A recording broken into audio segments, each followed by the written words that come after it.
Does it feel like you're trapped, or does it feel like you're... I think like a fire is... Yeah, I think before maybe there was a feeling of not being trapped, but sort of like...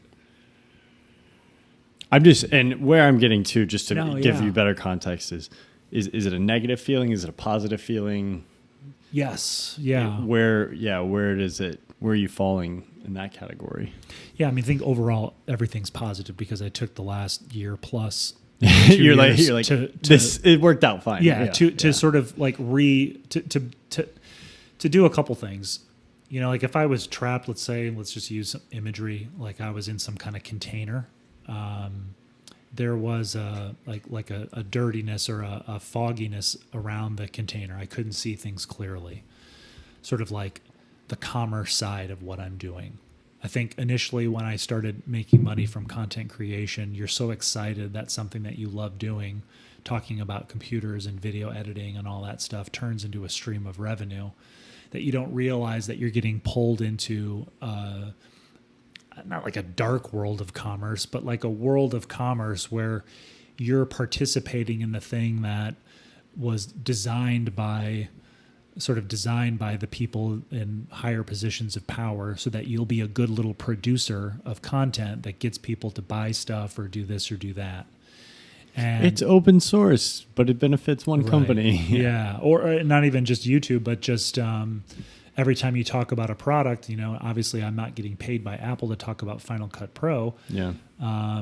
You don't, because your intentions are sort of true and a little bit more pure, because you're just talking about an app that you love and you want to show people how to use it so they can make things that they're excited to make. You don't realize that you're also, you know, selling a product. But then when you actually think about that, what's in my camera bag video, a big part of doing that is going, well, how much could I make in commission if I talk about this or that or whatever? Well, I don't usually have this in my bag, but if I don't talk about this product and put it in the bag and in the video, then I might not make as much money.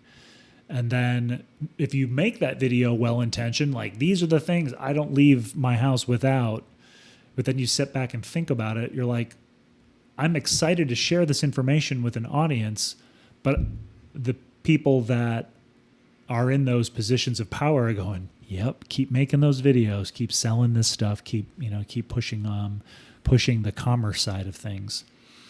So I think I, took that time away to not only build an awareness of that and do research into, everything from, we talked about For the Century of the Self and Edward Bernays and our society shifting from needs-based to desire-based, sort of learning how all those strings get pulled in people, to feel like you have a little bit more of an understanding of how all that works, so you can still participate in it, but in a way that's more on your terms. And that's, I mean, you can't not have a commerce element to it if that's how you're choosing to earn a living. And we both play a role in that through your career and through what I'm doing. But how can I make it a little bit more so that I both see what's happening and the forces at play, but then make my content with an awareness of that rather than a cluelessness about it. Yeah. So that's been a big help. But again, in figuring that out, revenue has nosedived while financial responsibility has remained consistent. Maybe decreased a little bit because of paying down certain obligations, but one thing goes away and another one comes up, and that pressure is still there. And now it's wants have increased too. I mean, maybe not increased, but there's definitely like your interests have broadened. Yeah. And you've discovered different worlds of, oh, wow. Yeah. There's some cool, yeah.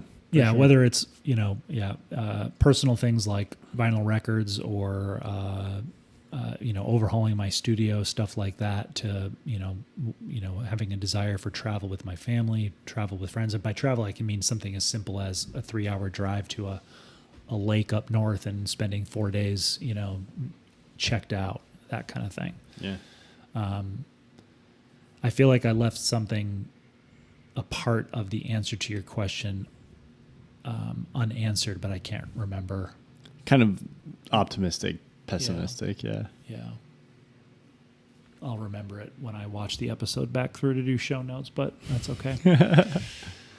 Yeah, I think it's interesting. You pointed it out. We both play a role.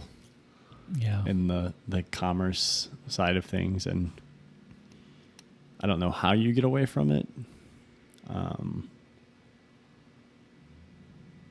Yeah, and I think the artists that we look up to, in the photography world, Winogrand, Saul Leiter, Eggleston, they did commercial work. It's not like they didn't have bills to pay. And they had to use their art and their skills and their mastery of that form and apply it to fashion shoots and other stuff. Is it a little different than sometimes harvesting an art form to create content? Definitely. I don't know that one is better than the other. I haven't been, contacted by Vogue to shoot any magazine covers. I mean, that certainly has a lot of cachet to it. But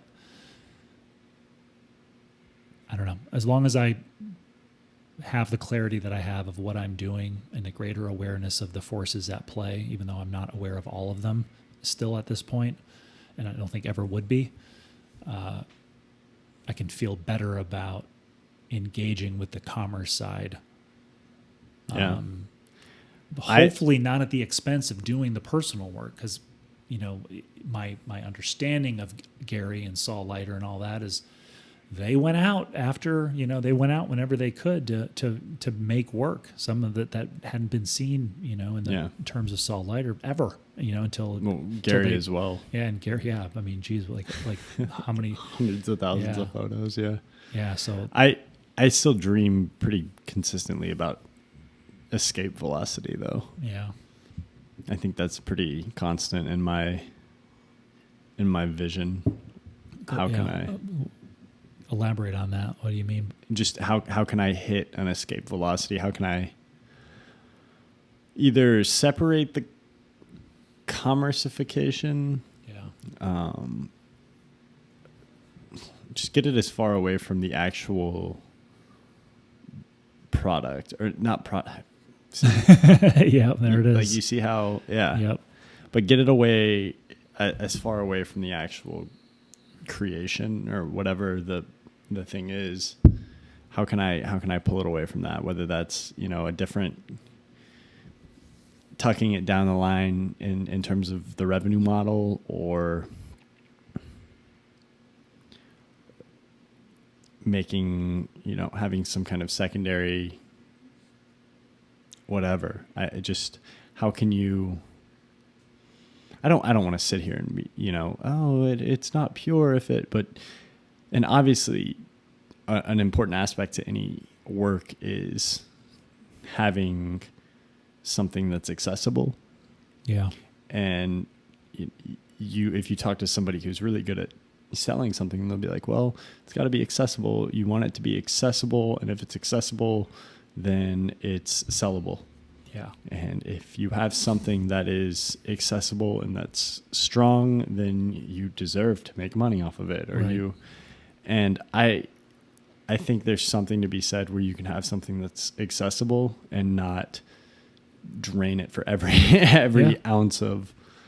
There's just something that's a little bit corrupted about the idea that, yes, you want it to be viewed by, or appreciated or just taken in by whatever you create. That is by as many people as many people as possible. Right. But that doesn't have to mean, in my head, and everybody's perspective is probably a little different on this, but that doesn't have to mean that you're sucking you're like a vampire and you're trying to extract as much capital from it as the end all be all doesn't have to be capital. Yes. And I think you get 100 people together, and I'd be curious how many would disagree with me on that statement? Yeah. I'd guess it's probably a lot. Well, and I think for me, I think about, like you said, it's important, but yeah, I'm always thinking about like, how could I reach an escape velocity to where that's not, you talk about it not being the driving factor or whatever.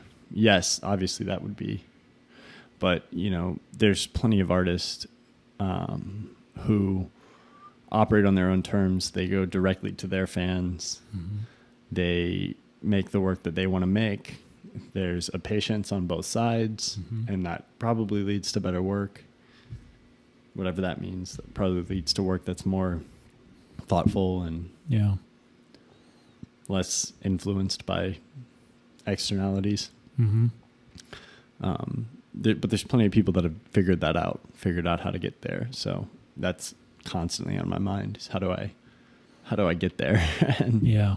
how do you reach that point? It had been a golden afternoon, and I remember having the familiar conviction that life was beginning over again with the summer and summer.